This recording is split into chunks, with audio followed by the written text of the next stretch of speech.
Hello and welcome to the direct mail edition of 5 Tips in 5 Minutes, where we share 5 ideas in 5 minutes or less that can help you improve a particular area of your marketing. In this edition, we're going to look at direct mail, pieces of post, whether that be postcards, letters, or other sorts of mailers that you'll send to prospective customers trying to get them to buy your product or service. Our first tip is personalise where possible. GDPR has caused a lot of issues for a lot of people when it comes to personalisation, not being able to use people's individual contact details in their direct mail.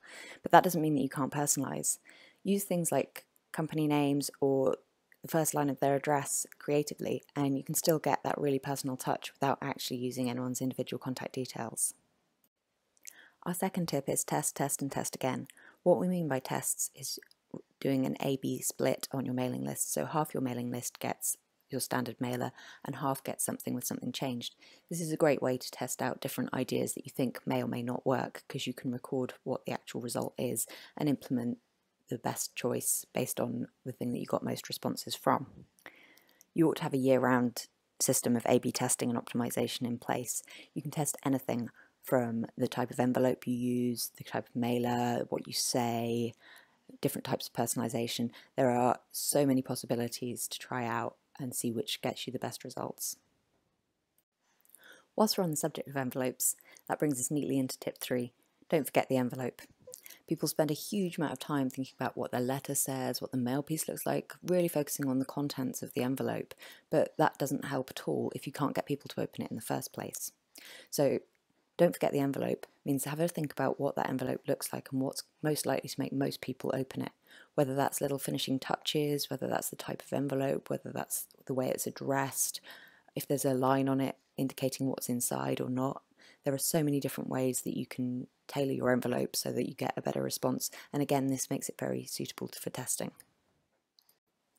The next idea we're going to look at is something called social proof. You may not have come across the idea of social proof before. What it is at its core is people like me like this. It's what you want your recipient to think. And you can convey that in a number of different ways.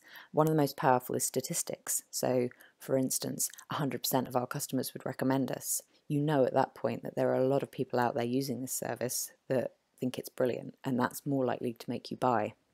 If you don't have stats like that to hand, you can use a bunch of other similar things, like for instance case studies, testimonials, customer stories, all that kind of stuff really helps people to think, yep, okay, this might work for me because it's worked for them.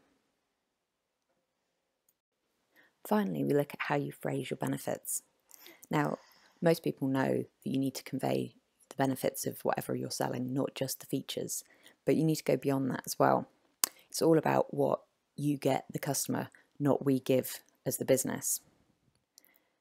The idea there is that you're not talking about yourself all the time. You're actually talking about the customer and what they're going to get out of it. And it makes it a lot easier for them to imagine how much better their life is going to be with your product or service in it.